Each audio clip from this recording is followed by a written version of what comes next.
অনেকের রিকোয়েস্ট ছিল তেল ছাড়া হেলদি ডিনার বা লাঞ্চের জন্য। তো আজকে আমি চিকেন গ্রিল করে দেখাবো এয়ার ফ্রায়ারে। তো A to Z টিপস সহ আমি আপনাদেরকে বলে দিব। আর এইভাবে গ্রিল করলে আপনি বাইরের গ্রিল খেতে আর আপনার একটুও ভালো লাগবে না। আর এই গ্রিলটা করার জন্য আমি মশলা নিয়ে নিচ্ছি। একটা কড়াইতে 2 টেবিল চামচ টক দই, 1 টেবিল চামচ আদা রসুন বাটা। ফ্রেশ আদা রসুনটা বাটা দিলে ভালো একটা স্মেল পাওয়া যায়। 1 চামচ মরিচ, হাফ চামচ হলুদ, 1 চামচ ভাজা জিরা গুঁড়ো, স্বাদ মতো লবণ, 1 টেবিল চামচ সরিষার তেল, 1 টেবিল চামচ রান্নার তেল। আমি এখানে বড় 6 পিস চিকেন লেগ নিয়েছি। এটা ধুয়ে পানিটা ঝরিয়ে নিয়েছি, মোছামুছির কোনো দরকার নেই। দিয়ে দিলাম 1 চামচ ধনিয়া, 1 চামচ পাপরিকা, এতে সুন্দর করে একটা কালার আসবে। আর চিলি সস দিচ্ছি 1 টেবিল চামচ। এটা থাকতে হবে এমন কোনো কথা নেই, আপনার বাসায় যে কোনো সস থাকলে আপনি 1 চামচ দিতে পারেন, আবার চাইলে এটা স্কিপও করতে পারেন। চিকেন ম্যারিনেট করে রাখবো 30 মিনিট।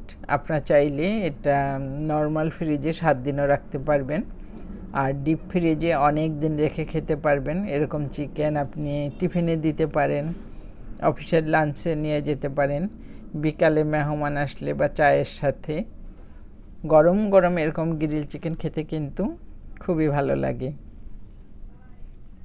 আর যারা ওজন কমাতে চান, ডায়েটে আছেন, এই ধরনের চিকেনটা আপনি প্রোটিন হিসাবে খেতে পারেন। আবার এই গ্রিল চিকেনটা আপনি কিন্তু সালাদের সাথেও খেতে পারেন।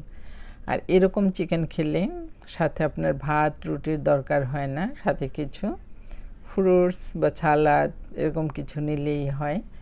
আর এই খাবারগুলোর সাথে একটা হেলদি ড্রিঙ্কস আমি যেটা করি, টক দই কতটা হেলদি এর তো আমরা সবাই জানি।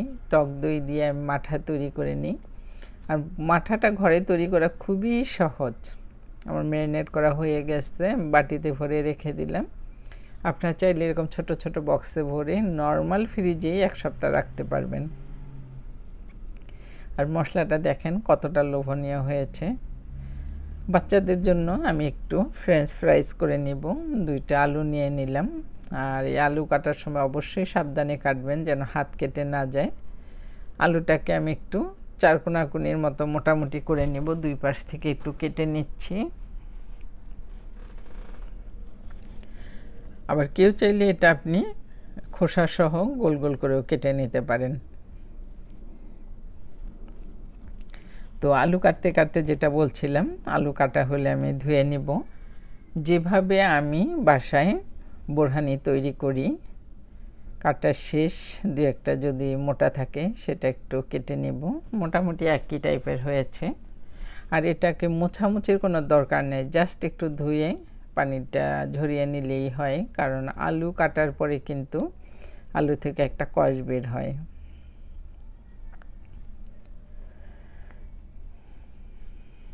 এরকম 2-1টা দেখা গেল একটু সাইড দিয়ে রয়ে গেছে, সেটা আবার একটু পিস করে নিলাম। এবার আমি মাংস ম্যারিনেট করেছি সেই কালো বিখ্যাত কড়াইতে ঢেলে দিলাম। 1/2 চামচ মরিচ দিব, আর তার সাথে একটা হালকা কালার আসার জন্য একটু হলুদ দিয়ে দিচ্ছি। আর দিব এটার স্বাদ বাড়ানোর জন্য চাট মশলা। স্বাদ মতো তো লবণ দিয়েই দিলাম। চাট মশলা দিয়ে এখন এটা ভালো করে মেখে নিচ্ছি। এটা চাইলে 5-10 মিনিট হাতে সময় থাকলে রাখতে পারেন, নয়তো সাথেও করতে পারেন। ভাজার আগে একটা সিক্রেট পাউডার দিচ্ছি, যেটা দিলে এটা খুব ক্রিস্পি থাকবে। 1 টেবিল চামচ কর্ন স্টার্চ না থাকলে আটা, ময়দা, চালের গুঁড়ি যে কিছু দিতে পারেন। এখন আমি গ্রিলটা এয়ার ফ্রায়ারে দিয়ে দিব, একদম তেল ছাড়া ভাজবো। আর যাদের এয়ার ফ্রায়ার নাই তারা অল্প তেলে কড়াইতে চুলায় ভাজতে পারবেন, সে সময় আপনার সময়টা একটু বেশি লাগবে। আমি এয়ার ফ্রায়ারে 375 ডিগ্রিতে 15 মিনিট এটাকে বেক করে নিচ্ছি। আর সবার এয়ার ফ্রায়ারের হিট টেম্পারেচার একরকম থাকে না, কম বেশিও হতে পারে। এক সাইড হওয়ার পরে বের করে এখন এগুলোকে উল্টে দিব। তো আমার কাছে মনে হলো পারফেক্ট হয়েছে, মশলাটা একদম গ্রিলের গায়ে গায়ে লেগে আছে। আর এখানে একটা পেপার দিলে কি হয়, এয়ার ফ্রায়ারটা সহজেই ক্লিন করে নেওয়া যায়। পেপারটা ফেলে দিয়ে আর মশলাটা চিকেনের গায়ে লেগে থাকে। আমি আবার চালু করে দিলাম 15 মিনিটের জন্য। আর এদিকে তেল গরম করে ফ্রেঞ্চ ফ্রাইজ করে নিচ্ছি। আর এটা কিন্তু আমার ছেলে করতেছে, সে মাশাআল্লাহ আমার বাচ্চারা আমাকে অনেক হেল্প করে। আমি কিচেনে গেলে ওরা বাসায় থাকলে এটা ওটা করে দেয়। চাইলে এই পটেটোটা আমি এয়ার ফ্রায়ারেও করতে পারি। এটা 20 মিনিট সময় লাগবে, 10 মিনিট পর আবার উল্টে দিতে হবে।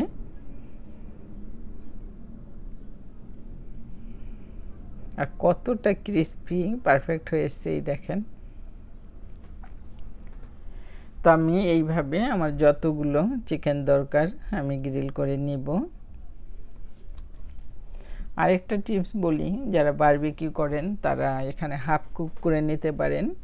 পরে বাইরে গিয়ে করলে কি হয়, আপনার সময়টা বেঁচে যায় আর তাড়াতাড়ি বাইরে গ্রিলটা হয়ে যায়। তো আমার গ্রিল হয়ে গেছে।